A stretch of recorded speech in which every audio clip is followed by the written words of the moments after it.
Hello agricultural engineers, welcome to आयोग study circle. और कल की आप लोगों ने बैच की इन्फॉर्मेशन के बारे में मैंने आपको बताया था कि ये बैच हम लोग कब से स्टार्ट कर रहे हैं।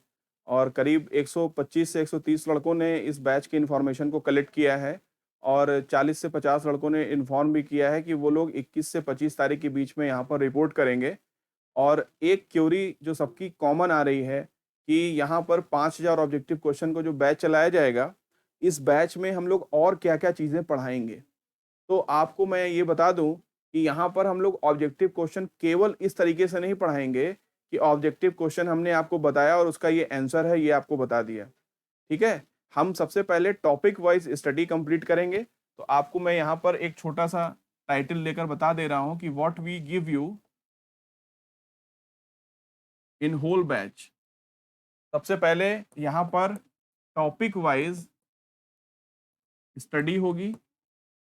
आपको पता है कि एग्रीकल्चर इंजीनियरिंग में आपका सर्वेइंग एंड लेवलिंग है, इरिगेशन एंड ड्रेनेज है, फार्म मशीनरी है, फूड प्रोसेसिंग है, पोस्ट हार्वेस्ट टेक्नोलॉजी है एंड रिन्यूएबल एनर्जी के बारे में है और रूरल सेक्टर में एनर्जी के सोर्सेज के बारे में है।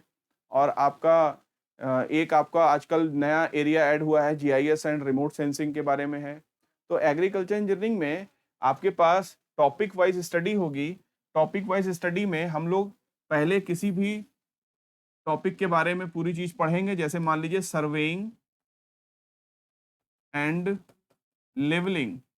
ये जो आपका सब्जेक्ट है, इसमें सर्वेइंग के इंस्ट्रूमेंट क्या होते हैं, टाइप क्या होती है और सर्वेइंग कैसे करते हैं, और उसी प्रकार से लेवलिंग इंस्ट्रूमेंट कैसे होते हैं, कैसे किया जाता है, इसके हाइट एंड फॉल मेथड क्या है, rise and height and rise method है, राइज एंड फॉल मेथड है, हाइट ऑफ इंस्ट्रूमेंट मेथड है, और आपके कंपास कितने प्रकार के होते हैं, सर्वेइंग में टोपोग्राफिक सर्वेइंग क्या होती है, मैरीन सर्वेइंग क्या होती है। इस तरीके से आपके पास जितने भी कॉन्सेप्ट हैं, जितने भी टॉपिक वाइज स्टडी है, उसको कंप्लीट करेंगे।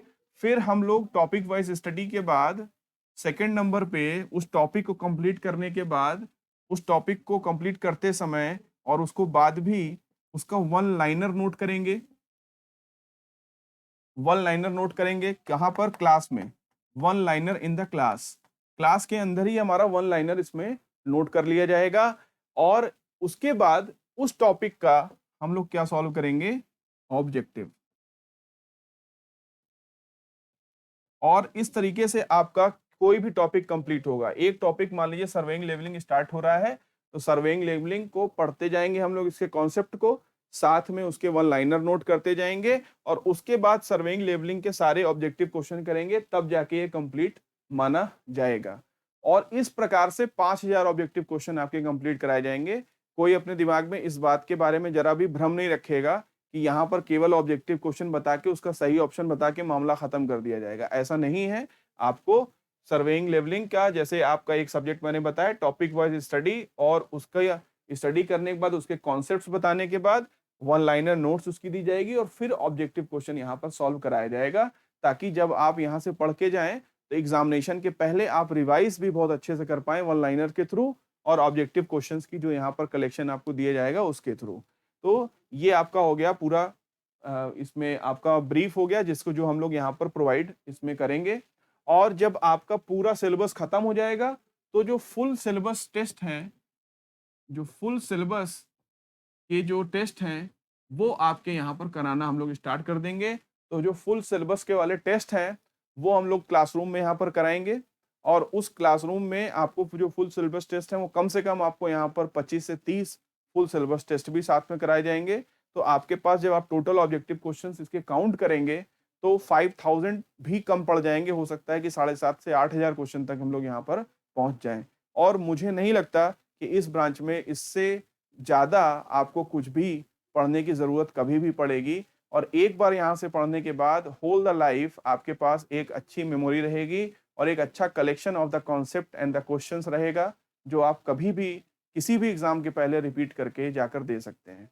और डिफरेंट एग्जाम्स के समय हम रिवीजन बैच भी स्टार्ट करेंगे। अगर मान लीजिए दिसंबर से जनवरी के समय तक आपका सिलेबस खत्म हो जाता है और नेक्स्ट ईयर 2021 में फिर से कोई वैकेंसी आती है और नवंबर से दिसंबर के समय फिर से उसका एक फिर से काम यहाँ पर चालू होता है या फिर से उसका एग्जाम पड़ता है, तो हम क्या करेंगे, अपने बैच को क्या कर देंगे, 1 महीने के अंदर रिवाइज कर देंगे। और रिवाइज की करने की स्थिति में आप क्या करेंगे, जाकर उस एग्जाम को डायरेक्ट दे सकते हैं अपने पूरे सिलेबस को रिवाइज करके। तो रिवीजन बैच जो हमारा होगा वो 20 से 22 दिन का होता है, जिसमें हम लोग 5 से 6 घंटे डेली क्लास लेके उसको रिवाइज करके कंप्लीट करते हैं।